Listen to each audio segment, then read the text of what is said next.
చెప్పనా ఫస్ట్ చెప్పనా 15 రోజుల నుంచి నేను ఒకటే పని చేస్తాను. ఇంతకుముందు ఎవరో పని చేశారు, అది వచ్చి చూసి నేనే పని చేస్తున్నాను 15 రోజుల నుంచి. అది మొన్న ఒకసారి వచ్చి కేపులు పెట్టాను, పేల్చాను. మళ్ళీ ఎలా పెళ్ళిందని చూడడానికి వచ్చాను.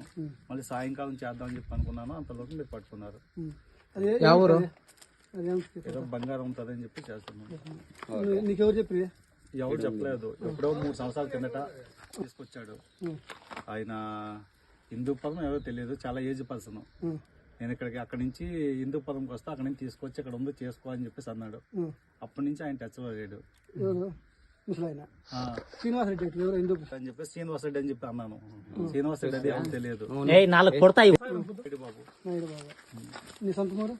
సొంత వైజాగ్ తిరుపతిలో ఉంటున్నాను 10 సంవత్సరాల నుంచి. ఇప్పుడు తిరుపతి నుంచి వచ్చింది. అవును, దానికోసమే